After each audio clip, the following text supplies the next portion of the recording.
Welcome to the Page by Page Book Club. I'm your host, Paige Imprint, and I bring you weekly book club meetings wherever you get your podcasts. Welcome back, y'all. I cannot believe that we are doing another monthly wrap-up. I know I say that every month, but it's wild to me. It flies by, and boy, do I have a wrap-up for you. I was on vacation, and I averaged a book a day while I was there, so we have a lot to unpack together here. But first, life updates. A lot going on at the moment. So, where to begin? I guess the biggest news that I am most excited to share with you all is that I am no longer going to be a 9-to-5 girly. It's true. The rumors are true. I am officially going down to part-time at my corporate job to continue doing my author work in social media. What? Oh my gosh, this is the most unreal, exciting, life-altering thing ever. And I could not be more grateful to you all for providing me a platform, because a platform is a privilege, and giving me the opportunity to speak about books and make these connections and all of the things. And then to the authors I work with for giving me the opportunity to work with you all. Each and every one of you is an absolute delight and a dream come true. And because of both you all and my authors and just my family and my husband, I'm getting to do my dream job. And it's just crazy. So I'm adjusting my hours at my work temporarily before I move away from the corporate world entirely here in the next few months, which is just unreal. So that has been the big life changes that I've been alluding to over the course of the last few podcasts. They're finally here, and I couldn't be more excited. So I'm looking forward to providing you all more content, better content from a way less stressed place mentally and emotionally, which is going to be great. I'm excited to have more availability and open up kind of my wait list to authors. Like, that's super exciting as well. So a lot of really great things coming our way. Oh my gosh, yay. So that's that. I did take vacation 2 weeks ago now, and it was a dream.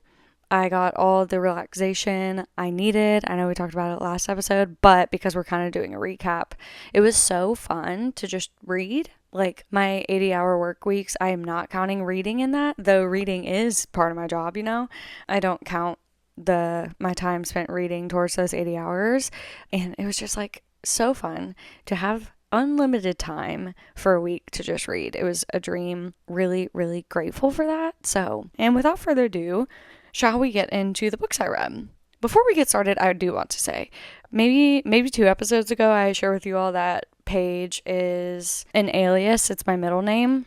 And if you want to hear more about why I chose to have an alias and all those things, go back to the content creator tips and tricks, bookish content creator tips and tricks episode. But I do want to say that one of the books I read this month, the FMC had my government first name. Sorry.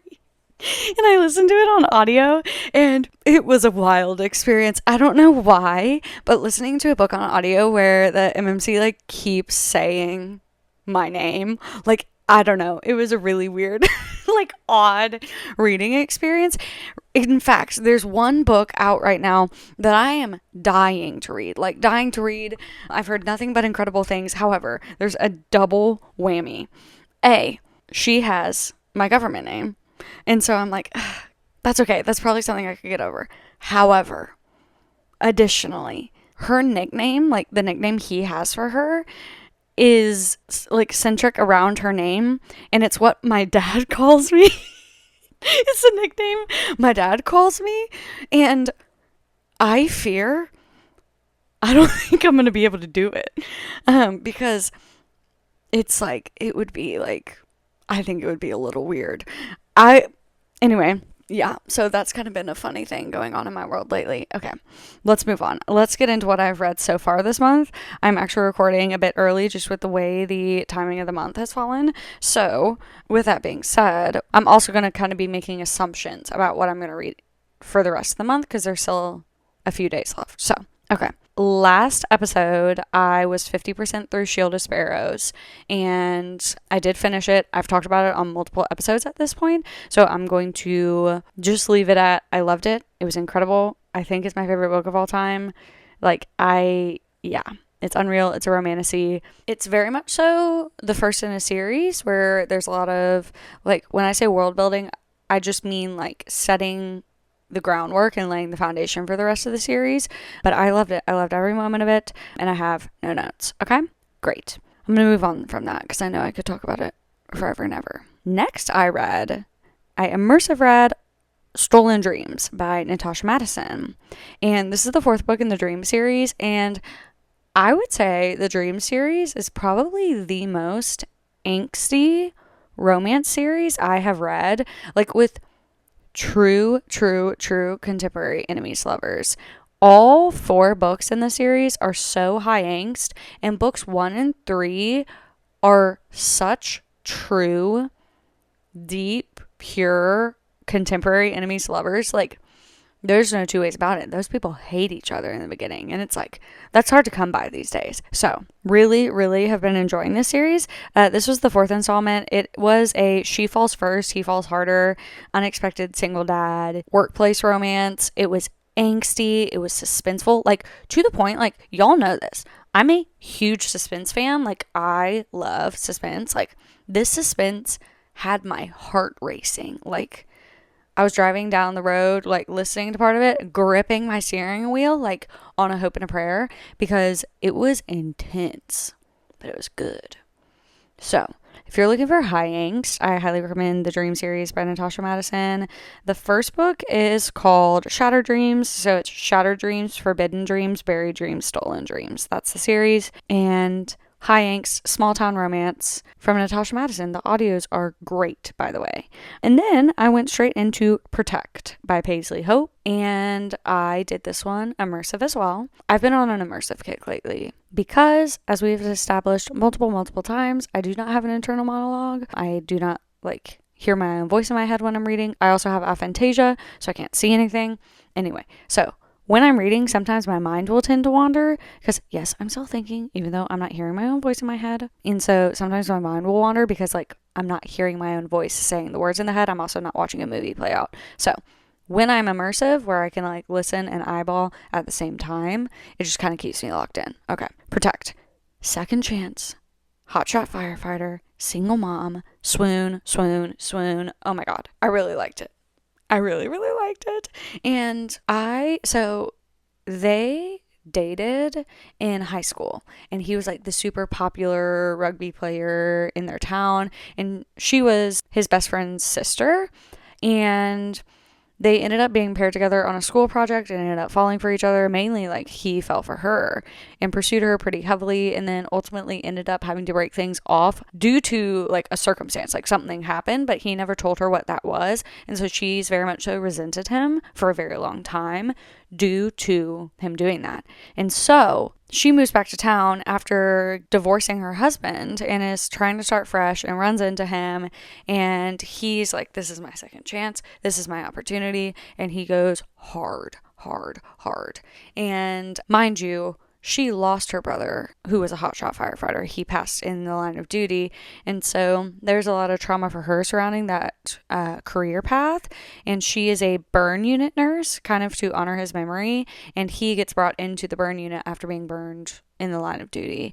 And that's how their friendship kind of rekindles. And so it's fairly angsty, and I just think it's beautifully done. Again, the audio was phenomenal. It's a duet performance, which, you know, I love duet, and I also love dual narration, especially when the narrators have really strong, like, male and female voices and vice versa. I'm fine with either. I'm just happy to be listening. But the duet performance here was really great, and I thought it was perfectly spicy, fun, angsty, second chance. You know, I love a second chance. And there's dual timeline elements of this, so you're kind of going back in time and seeing that as well. So that was that. And now we are into full-blown vacation reads territory. I read 7 books, like a book a day while I was there. The very last day I took the day off from reading, and that was really refreshing as well. But I was really happy to get into reading again. Just like before I started making content, and really before I started TikTok in August of last year, I was averaging about half a book a day. Like, I'd get home and I'd read. I wouldn't watch TV, like, wouldn't really scroll. It was just like, yeah, I'm just gonna read my books. And so now I get home from work and I make my content and I work with my authors and all the things. All the things. And yes, that's a huge blessing and incredible. So I don't want to undermine that at all or act as if I'm not happy with what I'm doing, but I am not reading nearly as much as I used to. My vlogs are like day of my life as a book talker that reads 200 books a year. It's more likely going to be around 150. Last year I read 200, so we're kind of going off of that number. And who's to say that now that I'm going to be doing this as my full-time job, crazy. Oh my God. Crazy that I won't be reading more, but yeah. So reading's fun. Turns out I really like it when I get the chance to do it. So first I read Line of Scrimmage by Erin McKenzie. It's the first book in her Out of Bounds series. Guys, this one was so fun. It was teammate sister, friends with benefits, super like secret, doesn't want the brother to find out. I just loved their dynamic. They were so playful, so fun, and they both felt so hard for each other. And I loved reading each of their point of views because of the friends with benefits element to them. You were watching both of them fall hard and also be curious, like, does the other person even feel that way? But there was never like any behavior or questioning that either of them cared deeply for the other. And I loved this because he was like, we are not just friends. Like, in no world are we just friends. And I really, really liked that. So this was my first book by Erin McKenzie. I thought it was great. I had such a fun time. In fact, that I dove straight into The End Zone, which is the second book in that series, immediately. I knew from the jump that this one was going to be so up my alley because it's best friends to lovers. And sue me, I eat up as friends to lovers every time. I think the biggest criticism that I have come across for this trope is that people feel as though one person has loved the other for longer and therefore there's kind of like a power imbalance in the relationship. There's only one book that I can think of that kind of has that, but all the other childhood friends to lovers or best friends to lovers romances that I have read have been very much so mutual pining. And I think that was the case in The End Zone. I think they were both pushing down their feelings for so long, but I think they both were realizing their feelings at the same time. Like they were like, something has changed. A la Wicked. You know? It was a slow burn. Football player. And man, they just love and care for each other and get each other. He is struggling with like performance anxiety essentially as a football player, where they just won the Super Bowl and he is putting like immense amount of pressure on himself to outdo himself and live up to the standard and make his team proud and all those things. And it gets to a point of being debilitating. I thought it was very well done. I thought it was beautiful. It is slow burn, but when they get together, yeah. Y'all won't know this because there are cuts, but the amount of interruptions in this episode is absolutely wild. Now, also, it is the middle of the night. Like, I don't know what's happening right now. Like, it's not like I'm recording midday. Okay, we're going to keep moving through my vacation reads. After I read those two Erin McKenzie books, I did not continue on Erin McKenzie's backlist because I'm waiting for the audio to come out of the playbook, which I think is her third book in that series. And I immersive read both of those. And so I was like, ooh, okay, I want to wait to do the audio because I really, really love the audio experience on that. So that's what happened there. Now we're switching to eyeball reads for the rest of the week. I dove into Tilly H. Colson's backlist. Oh my God. Romantic suspense perfection. Like, it was so good. And I mentioned this in my video recap of reading this series. It was the Silver Spring series. What Tilly does that's so interesting with her romantic suspense is like, it is so real in the sense that sometimes in a romantic suspense book, something will happen and then like, usually it's in the third act and it's like, okay, they get saved from being taken. And I don't know what I'm allowed to say on here. I don't want to get banned of any sort. They get taken. And then they come back and they're just fine? Probably not. I would guess not. And so what I liked about Tilly's was that the characters like moved through the consequences of those suspenseful things. Like, I don't know. Her writing is beautiful. Her characters are great. And I just love them. She writes in third person, but it is still dual POV. It's just in third person. So for the most part, it's chapter by chapter from a POV perspective, or just like at a scene break, it'll change character perspective. But it's not like third person and there's like a narrator. Like it's third person dual POV. You know what I'm saying? So really love that. Silver Linings is the first book in that series, and it is about our FMC and her best friend's brother, who has returned home after all these years, and she's loved him forever, but she's engaged to this like absolutely horrific dude from a horrific family, and is pregnant, and she's about to have this baby, and he has turned aggressive towards her, and our MMC is like very, very, very protective of her, and ends up getting her out of a really horrible situation with her then fiance. They break up. She leaves him, but has the baby, and they enter into this marriage of convenience and put him on the birth certificate as the father. And it's not his baby, but like that's his baby. Like that's his baby, that's his wife. It does not matter to him. He steps up, he takes them back to Texas where he works. Like it's just beautiful. I really, really loved it. The suspense plot in this was fascinating, unexpected, really, really good. So loved that. And then I went straight into Silver Secrets by Tilly. Again, phenomenal.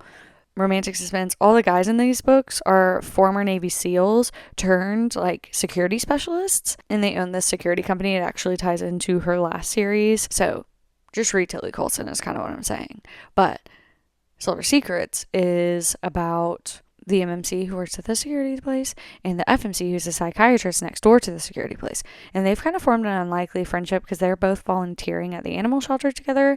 And he knows that like something's up with her, but doesn't know what. And through their friendship, he obviously uncovers what has happened to her. And he's also a widower, so they're kind of like grieving and going through it together. They're just kind of both broken people and meet each other where they're at, and it's really beautiful. The suspense plot follows a serial eliminator of people, if you will, and it is like my heart was racing.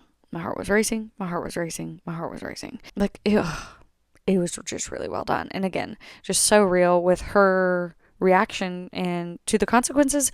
Like, the consequences of that suspense plot and how it impacted her. I just thought it was really beautiful and real. So love those from Tilly.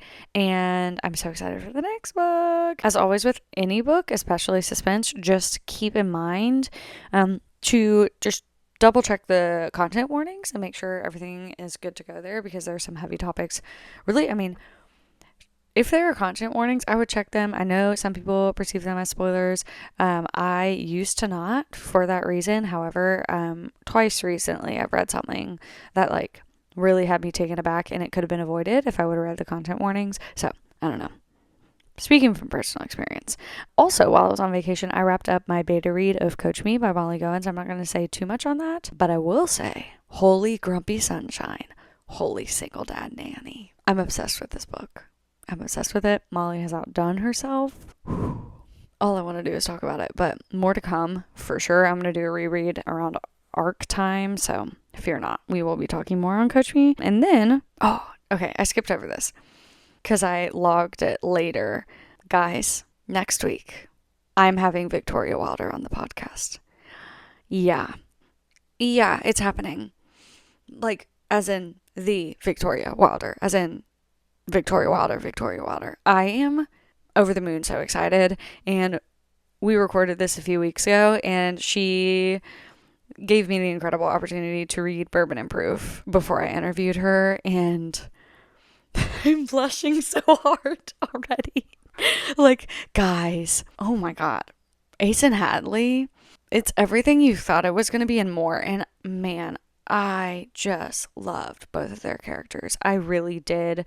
Hadley in particular, you knew that there was so much more to her. Yeah, she's the fiery best friend. She's funny. She's quirky. She's strong. Like, yes to all of that. But there's so much more to her. She's probably the softest of all of the FMCs in the series. Just like her heart, I would say. It was amazing. And then Ace, on the other hand, really like he blew me away as well. Like, I'm having a really, really hard time picking favorites in this series. I would absolutely say that Bourbon and Proof is Victoria's spiciest book to date, followed very closely behind with Peak Performance from the Riggs Family series, and there is a bit of crossover there, and it's just so fun. So I don't want to speak too much on this because it hasn't released yet, and I don't want to give any spoilers, but I will just say Bourbon and Proof was phenomenal. I'm going to be talking all about it next week on the podcast, so stay tuned for that. I'm really, really, really excited to share that episode with you. Victoria is a delight, so more to come there, but reading that was just such an incredible opportunity. Then I read Sawyer by Jessica Peterson. It did come out last month, and y'all, the past month has just been really, really, really overwhelming because as my author work has been picking up, I've just been, losing hours in the day essentially. And so I'm having less and less time to read, but it's all for the better and all on purpose to get to this point now where I get to do this as my full-time job. Like, I know I'm remaining very calm, but every time I think about it too hard, like I am right now, like I get on the verge of tears. Like, this is my dream job. I love this job so much. I love getting to work with authors. I love getting to create content for you all. And the fact that it's going to get to be my job is just unreal. So all of that hard work came down to this, and it's all been worth it. So yes. And now I get to read more again. So it's beautiful. So anyway, that's why I hadn't read Sawyer yet. I really, really hated to miss it on release month, but we got caught up, and yeah, Jessica did that. I just loved Sawyer's character so much, and I loved Wyatt. Y'all know I just love Lucky River Ranch, love Cash, loved Wyatt as a character, and I really, really loved Sawyer's character in particular. Ava was also great, but I don't know, it was single dad, single mom, cowboy. They had a one-night stand, and then come to find out they live in the same city, and it was really, really fun when they reconnected after that. It's quite spicy. This one's quite spicy, I would say. But it's also very real. I loved the way that the conflict played out and the pacing of it, because they're both coming from a place where they kind of want different futures, or do they? Like, what they each expected for their futures on paper looks very different, but when you boil down to the heart of it, it's the same. And I really, really liked the exploration of that on Jessica's part. I also loved that they were both single parents to daughters who were around the same age. Like, it was really fun. It was different. It was something unlike what I have really ever read, and I loved the uniqueness of that. So Sawyer was just another great one.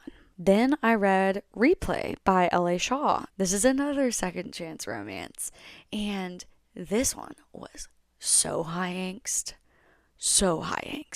Like, it was wild. It was a college romance. He was a football player. They did it in high school. He broke up with her unexpectedly due to like some heavy angsty drama, and she didn't understand the full of it. She just thought he left, and it's like, yeah, dude. Like, it is so intense. It was so good. I was on the edge of my seat. It was really, really unique. Like, the feel of the book was unique. There was dual timeline elements. He wrote her letters. Like, he'd been writing her letters since he broke up with her. And when he was trying to win her back over, was like giving her old letters that he wrote. Yeah, it was intense, and it was good. Like, I loved that. So he fought hard to win her back, but like neither of them really stopped loving each other. It was awesome. So that was great. Then I read Taming You by Alex Taylor, which was so fun. It was kind of a surprise baby situation, but like not from her. Like, a baby was left on his doorstep, a la think like Caught Up by Liz Tomforty, and it's best friend's brother, and so she has kind of gotten close to him through the process of getting her best friend to date his best friend. You see? So they've kind of gotten close while they were trying to push them together. And so their friendship kind of continues to evolve in this book. And then she helps him with this newborn son that he has so unexpectedly because he was left on his doorstep. Also, like, she's very clearly throughout the book trying to date. Like, she's like, I want to find love. I want a long-term relationship. And he's a reformed playboy. And she's kind of looking for love and her friends are setting her up with people, and then they finally just end up like caving for each other. And when they do, it's really, really beautiful. Third act conflict, really well done. It is not a third act breakup, and I loved it. I thought it was so fun. I really loved it. Alex, cheers to you, girl. I'm so excited to go back and read this series too, because I got to see all the couples as well. Like, obviously all the couples that are from the series, because I jumped in on book 4, and that's on me. But I was so excited about the tropes, but I'm also so excited to go back and kind of fill in the blanks on all these other characters and couples. I think it's going to be great. So really great stuff from Alex. And then I read In a Rush by Kate Canterbury, and per my last email, and by email I mean my social media post on this book, the yearning in this book was unreal. I have never read yearning like this. Never. He was so down bad for her. He breathed for her. His sole existence was reliant on her. Like, it was crazy. He's a pro NFL player. She's a teacher. And they were friends in high school, and they had this like marriage pact where if... sorry. Sarah Bailey and Molly Goins are both texting me, interrupting the podcast. Thanks a lot, ladies. What's going on? Anyway, they had this marriage pact when they were in high school where if neither of them was married by 30, they were going to get married. And so he has been counting down the moments to this. And like, he's the top quarterback in the NFL, and like literally still his sole existence is reliant on her. Like, he's so in love with her, and she's always had feelings for him too, mind you. Like, this is not one-sided, but like he really, really, really is yearning for her. You do not understand the depth of his yearning until you get to the third act where it's all revealed and you're like, oh my God. Oh my God. I don't want to spoil it. It is a microtrope, but I don't want to spoil it. Like, but when you find out like the extreme measures in which this man takes in loving her, it's unreal. He spends his money on her, and I just love that. It's everything you could want from the pro athlete millionaire trope, because he is not afraid to spend his money on her, and I just love that. Like, you have millions of dollars? Spend it on her. Like, spend it on her. I will give you a heads up. Out of everything I read this month, I would say this was the spiciest. No, actually, lie. Bourbon and Proof, In a Rush, and Sawyer were probably the spiciest. So if you are a spice lover, there's that. If you are a spice avoider, there's that. But In a Rush was like very, very, very spicy. In a Rush is the second book after In a Jam, by the way. And you all know how I feel about In a Jam. I'm not going to rehash this with you. I will spare you. But I was so excited to read this because obviously I love In a Jam. It's like my ultimate comfort read. And so this was everything I loved about In a Jam. Just again. It was great. So if you read this book, please, please, please DM me or text me or whatever, because I'm dying to talk about it with someone, and I haven't found anyone that's read it yet, but I'm dying to unpack this with someone. So this is my formal plea. Please, please reach out to me if you have read this or if you read it upon my recommendation. Thank you. Okay, this leads us to where we are today. I'm recording this on the 25th, so I still have 6 days left of the month, but I've been given no choice. So I'm probably going to be a little aggressive, and, we'll see. We'll talk. So right now I'm reading Hidden Nature by Nora Roberts. She's a long one, okay? She's a long one. I'm immersive reading it. It's really, really good so far. It does lean fiction. It leans more fiction, and there are elements of romance. It is classic romance writing, though. Like, it really is. It's really great. I'm loving the story. It's 450 pages, so it is on the lengthier side. But yeah, it's really good. I have really enjoyed it so far. I'm almost done with that. And thank you to St. Martin's Press for the opportunity to read that one. I have the advanced listener copy of Releasington by Chloe Walsh. I've listened to like 2 chapters. I'm so afraid, y'all. I'm so afraid for this book. I know my social platforms are 100% positive. I don't really feel that this is controversial, and we'll see how I'll talk to you all about it like next month, but I'm not a big Lizzie fan at the moment. Her behavior is extremely unfortunate throughout this series, and this is her book, and I am hopeful that she gets her redemption moment. That is my hope for her. It's also Hugh's story, And what makes me a little nervous about that is that, as far as we know at the moment, he's in a relationship, and I'm hopeful that the cheating trope is not involved, but you never know. And I do want to preface, like, I'm going into this book knowing all of these things. And so when I am in the process of experiencing this book, I will not be holding Chloe Walsh at fault by any means for writing about the things that I already knew was going to happen, which could be potential cheating trope or love triangle or Lizzie being a kind of difficult character. Lizzie, to me, this is probably a leap because I am not far enough into this book to make a comment on it, but she's giving me Nesta energy, where throughout the whole series she has kind of been just a little bit sharp, and now we are getting the opportunity to understand her in a way that we haven't before, and actually I am very much so looking forward to that. Any chance I get to experience a character that is different from me is a blessing and an opportunity for me to grow in empathy as a person, and so I am very excited to read her story, and I am hopeful that I will gain an understanding and perspective that I didn't have before. So, because people are complex, characters are complex, I'm not looking to love every character I read. Frankly, like, it would be lovely if I did, but that's just not the reality. And I don't love everyone I meet, right? Like, and on the flip side of that, not everyone I meet is going to love me. And that, I have to be okay with that. Is it hard? Yes. But that's just the way of the world. I would hate for us to be all so similar and the same that we didn't have diversity, and just like, it would be so boring. And so it's a blessing. So I'm looking forward to this story. I am afraid, but it is my current audio. Releasing 10 by Chloe Walsh. Next up on my to read is going to be Rewind It Back by Liz Tomforty. I'm very excited for this story.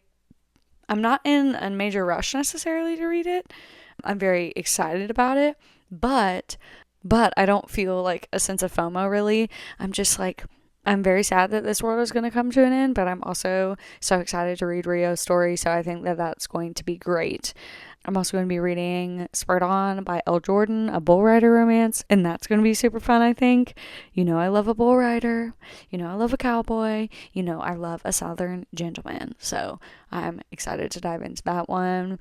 And I have a feeling that I'm going to have capacity for one more book this month, maybe. And I'm not sure what that's going to be yet. I do have maybe an arc or two hitting. Maybe. I have significantly stepped back from arc reading. I am only arc reading for a select few authors that I'm on their teams or what have you. So I'm no longer just like signing up for arcs at the moment. Just with my like capacity, it was adding significant stress with the amount of time I had. So I stepped back from that. Well, I'm about to start an alpha read, so that'll be probably my next read. Yeah, we'll go with that. I don't know that I'm at liberty to disclose what that is, but I am starting an alpha read here shortly. Maybe 2? I don't know. So I'm going to leave some availability open for that. To be honest with you all, because nobody's going to be surprised. Like, nobody's going to be surprised. I did not prepare for this episode. God bless me. June anticipated releases are going to be Spurred On, Bourbon and Proof, A Royal Mile by Samantha Young. I think those are the only 3 that I have on my radar. Wild. So it's going to be another TBR backlist month, which is so great because I have just been dying to go back and read some of my favorites backlists. So I know I'm going to be reading the rest of Tilly's backlist because she just had me so hooked this month. Like, y'all, read Tilly H. Colson, I'm telling you. You're going to be hooked. And then, I know I'm going to be doing an audio reread of Heathen and Honeysuckle, Sarah A. Bailey. I think I'll be reading a bit for the authors I get to work with, which is incredible. So I'm really excited for that as well. It's going to be a great month. In June, my life is going to change, like, in every way. And it's because of you all, and it's because of the authors who have given me an opportunity to work with them. I could not be more grateful. Like, I do not take this for granted. And this opportunity it's unbelievable. Like, yeah, I'm not going to cry on the podcast. I can do this. All right, well, I think I'm going to cut myself off probably. Yeah. This episode might be a bit shorter. I'm thinking it probably will be a little bit shorter. I'm hopeful that the next 2 episodes are actually going to be pre-recorded episodes with guests. You know that next week is Victoria Wilder. I'll tell you. Okay, I'll tell you. Fine. If you made it this far, I'll tell you. And then the week after that, I have Sarah A. Bailey on the podcast. Yeah. The back-to-back bangerness of that. Like, do you understand how wild that is? Victoria Wilder, Sarah A. Bailey, 2 weeks in a row. Unreal. Unreal. So those are going to be my very first guest podcast episodes, and I just can't wait to get them out to you all. And then we'll be back to regularly scheduled programming. I think we'll have one more episode, and then we'll be back to our monthly recap, which is wild. So if there's a particular episode you would like for me to make, shoot me a DM, text me, call me, beat me, because I prefer making episodes that you all want to watch. So just let me know. I really adore each of you. I wouldn't be where I am without you. I'm so grateful for you. Thank you as always for spending your time with me. I will see you in the next one.